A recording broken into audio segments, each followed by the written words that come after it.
दोस्तों कैसे आप सब। मैं अमीषा फिर से आ गई हूँ BTS behind the secret of सारा, जो कि वेम्पायर लव स्टोरी पार्ट 5 हमला। अगर आप लोगों ने पिछले भागों को नहीं सुना है तो प्लीज़ मेरी रिक्वेस्ट है पहले आप वो जाकर सुनिए। चलिए ज़्यादा वक्त बर्बाद ना करते हुए कहानी को शुरू करते हैं। 5 हमला। हवाओं का रुख बदल चुका था। ऐसा प्रतीक हो रहा था कि जैसे कोई तूफान आने को है। ये देखकर विनय गुस्से से अपने आसपास देखने लगता है। तभी वो लाल आंखों वाली लड़की उसे घूरते हुए हवा के झोंके की तरह बहुत ही तेज़ी से भागते हुए विनय के पास पहुंच अपने हाथों में पकड़ी तलवार को घुमाते हुए पीछे से विनय के शरीर के 2 टुकड़े करने को होती है। तभी विनय अपने सामने देखते हुए आगे बढ़ जाता है, जिससे वो लड़की विनय के शरीर के 2 टुकड़े करने से चूक जाती और ज़मीन पर आ गिरती। आवाज़ सुन विनय पीछे मुड़कर देखता है तो एक लड़की काले रंग के कपड़े पहने हुए ज़मीन पर सिर झुकाए हुए घुटने के बल बैठी है। ये देख के नासमझी से अपने सामने बैठी लड़की को देखने लगता है, जिसके बाल उसके चेहरे के सामने होने की वजह से उसका चेहरा देखना नामुमकिन सा था। वही वो लड़की एक और बार फिर से विनय का शिकार करने से चूकने की वजह से बहुत नाराज़ दिखाई दे रही थी। वो लड़की अचानक ही गुस्से से विनय का पैर पकड़ उसे गिरा देती है, जिससे एकदम अनजान था विनय।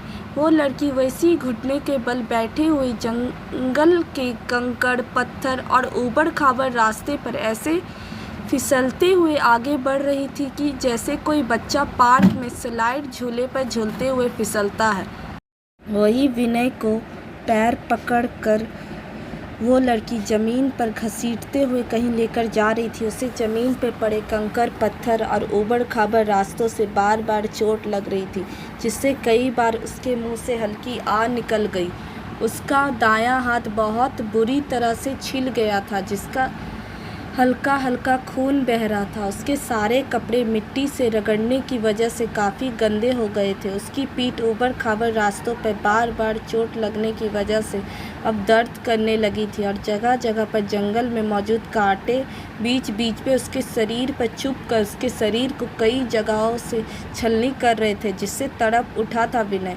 उसने अपना सिर हल्के से उठा रखा था ताकि ज़मीन पर पड़े कंकर पत्थर और कांटे उसके शरीर पर ना लग जाए, वरना ये शायद उसके लिए अच्छा नहीं होगा।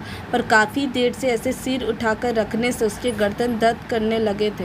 वो ऐसी दर्द से तड़पते हुए अपने सामने उसे घसीटते हुए कहीं ले जा रही लड़की की तरफ देखता है, जिसके बाल हवा में लहरा रहे थे, पर चेहरा अब भी विनय देख नहीं पाया था। विनय उस लड़की को पीछे से ही दर्द भरी नज़रों से देखते हुए घसीटते हुए उसके हाथ से अपना पैर छूने की कोशिश करने लगता है। वहीं वो लड़की अपने हाथों पर हलचल महसूस कर समझ जाती है कि विनय उसके पकड़ से निकलने की कोशिश कर रहा है, जिसे समझते हुए डेविल स्माइल करते हुए अपना दूसरा हाथ आगे कर अपने रास्ते में आए सामने खड़े पेड़ को उखाड़ फेंकती है। उससे पेड़ को फेंकते हुए देख विनय के दिमाग में एक आइडिया आता है। अगर वो यहीं खड़े किसी पेड़ को कस के पकड़ लेगा तो शायद कुछ देर के लिए सही वो लड़की को रोक पाएगा, अपने आप को कहीं ले जाने से शायद इसी बीच वो उसके पकड़ से आज़ाद होने की तरकीब भी निकाल लेगा। ये सोचकर वो अपने सामने की तरफ देखता है। उन दोनों से कुछ दूरी पर एक बहुत बड़ा और काफ़ी पुराना पेड़ खड़ा था। उस पेड़ को देख विनय अपने आप को तैयार करने लगता है उसे सही वक्त पर पकड़ने के लिए। इस बात से अनजान कि वो लड़की अपनी गहरी लाल आंखों से उसे ही शैतानी स्माइल करते हुए देख रही थी। विनय को अपने सामने से दाएं तरफ खड़े एक पेड़ को देखते हुए देख वो लड़की जानबूझकर वो उस पेड़ की तरफ यानी अपना रुख हल्के से दाएं तरफ की करती है, जिसे देख विनय की आंखें खुशी से चमक उठती है। वही वो लड़की उसे देख डेविल स्माइल करने लगती है। वो लड़की विनय को लिए जैसे ही उस पेड़ के पास पहुंचने को होती है, उस पेड़ के बाएं तरफ यानी उन दोनों के सीधे रास्ते पे एक रोशनी वाला दरवाज़ा उत्पन्न होने लगता है, जिसे देख विनय हैरान रह गया। वो दोनों उस दरवाजे से 3 इंच की दूरी पर ही थे। तभी विनय अपनी मुट्ठियों को कसते हुए अपने शरीर की पूरी ताकत लगाकर उसके पैर को अपने हाथों में पकड़ी लड़की के हाथ पकड़कर उछालते हुए घुटनों के बल आगे बढ़ रही लड़की को हवा में उठाकर अपने पीछे जमीन पर पटक देता है, जिससे वो लड़की हैरान रह जाती है।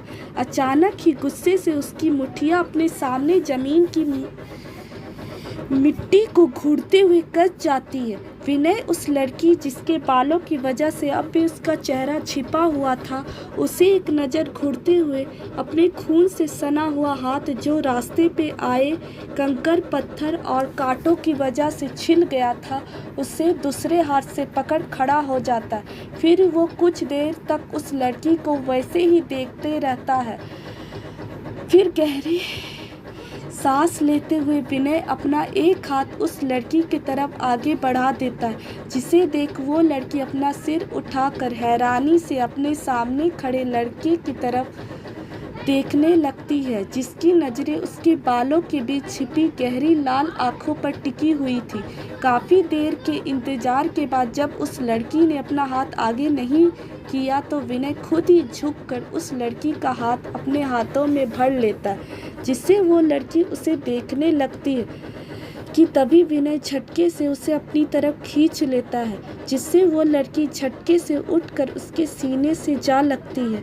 ऐसा होते ही वो लड़की हैरान नज़रों से एकटक विनय की आंखों में ही देखने लगती है। अचानक ही तेज हवाएं चलने लगती हैं, जिससे उस लड़की के चेहरे के आगे के सारे बाल अपने आप हवा में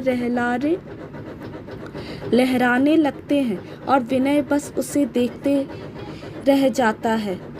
आप सबका धन्यवाद। अगर वीडियो पसंद आए तो लाइक, शेयर, कमेंट और सब्सक्राइब करना ना भूलें